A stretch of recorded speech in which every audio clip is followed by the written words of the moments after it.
Okay, so next thing we need to do is say we have a new data file that's an Excel file that came in from the customer. We're going to need to basically, let me copy this to my desktop. We're going to have to create it into basically a line file, a line mode file. So how we do that is that within Designer, let's just start a new project.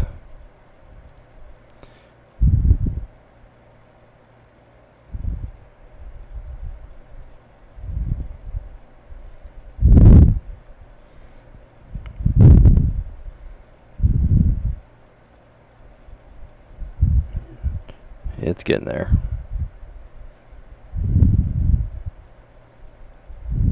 Okay, and when we get this, we'll get the designer wizard to come up.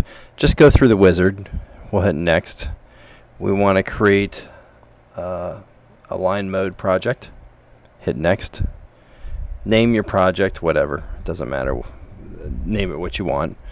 No, let's do my project 2. Since I already have one as that. You can put author and title if you want, versions, all that. Keywords, don't care about any of this. Basically, yes, we'll do inch. I don't think really any of this matters for just trying to do what I'm going to do. Portrait, that's fine. Next. Media size, I just selected 8.5 by 11 just to be consistent. Okay. Next. Font's good. Form resource, I'm going to just skip that. That's in case you want to bring in a background. You would select, you browse to your resource that you converted. Hit next. Lines, I want lines, characters, and lines per page. Just leave the defaults. I don't want to back up parameters. Nope, that's good. Click, click. Acquire, I do want to, here's where you want to acquire sample data, and this is where you're going to pick your file. So I have an Excel file on my desktop, which I'm going to browse to. Hit desktop. And I'm going to go all files. And pick my Excel summons there. Hit open. And you'll see it come in here. I'm going to hit next. That's fine, and just overwrite it. And just keep going next through all this. Alright, next thing you want to do is hit finish, and what's going to happen now is that we are going to generate a new line file out of that Excel that we can use in other projects. Long way around it, but that's the best way I found in order to generate one. Okay, so that's been generated.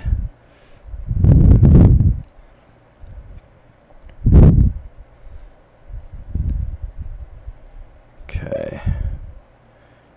And if I go look in my projects, that'll probably be down at the bottom.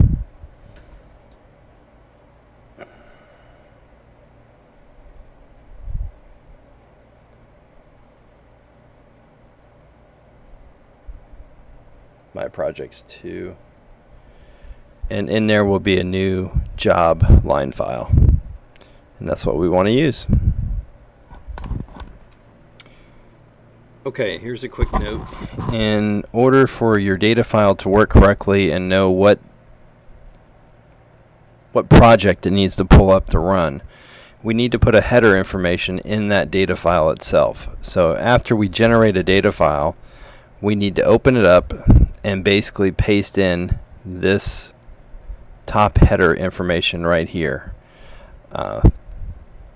Usually this won't be in here, so what we'll do is we'll copy this from another file that I have saved in OneNote, and then we will paste that in this file and save it. What it's basically doing is when the project opens, it tells it it's going to go use Summons 09 as the project to use for this, and set the buffer size, and start the file from there. That's it. Okay, what we're going to do is go through how to change the summons jury file. So first thing is to locate the file under my computer.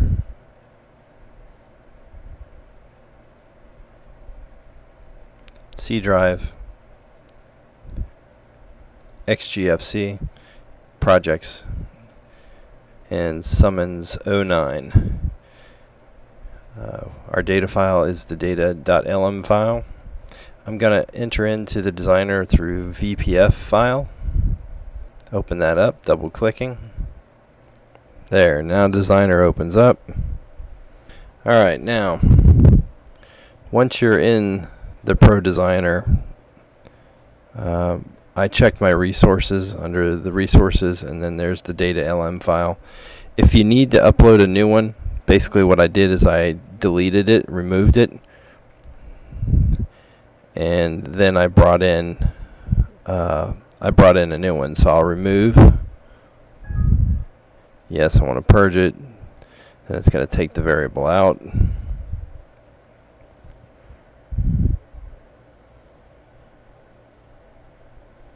Okay, now to bring the new one in, you go back in the resources. I just expand these out, but then right mouse click on the resource button and hit add resource.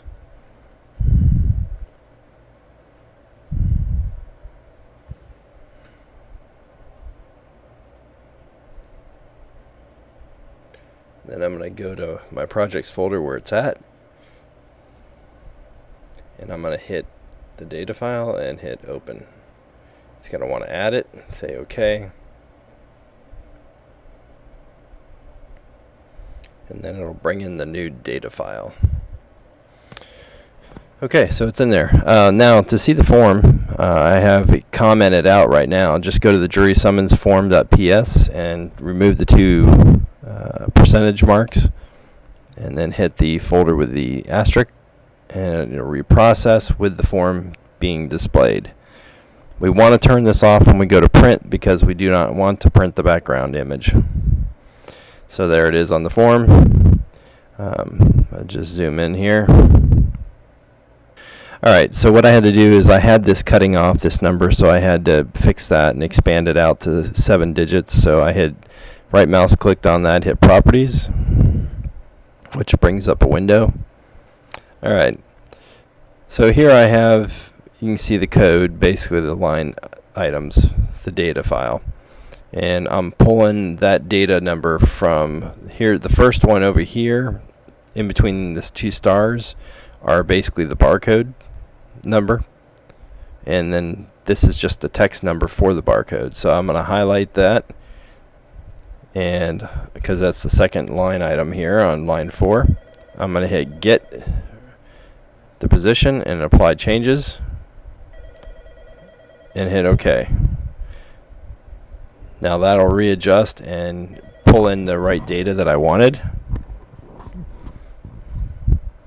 And I'll do a right mouse click on the barcode as well and do the same procedure for the barcode. As you can see, I've already selected it with the in between the stars. I hit get and apply and an OK.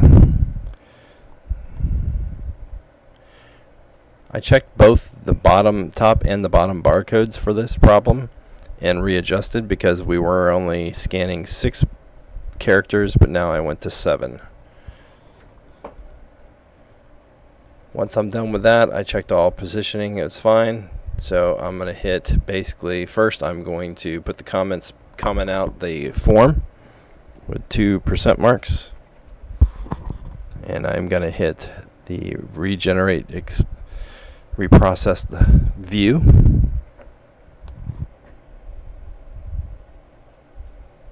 Now that's turned off, I'm going to hit up here on file, I'm going to hit save all, and basically export project container so I can save it under the summons 09. Replace it, and that is done. So now I can close out. And what I did to transfer that over to the DP90s is you go under FileZilla, FTP client. So it's 192.168.2.230. Username was xdod user, and password is xdodppp. Hit quick connect. Okay, so it's spool XPX XRX NPS, sorry. Resources. And then down at the bottom again is that XRX XGFC. And there's our project folder, summons 09. And then all I'm going to do is grab these 3 files and drag them over and copy them. It'll ask me to overwrite. I'll say yes. And at that point, the DP90s will have been updated, and we can reprocess the forms to see if the changes have been accepted. That is what it takes to do that those changes on the jury summons.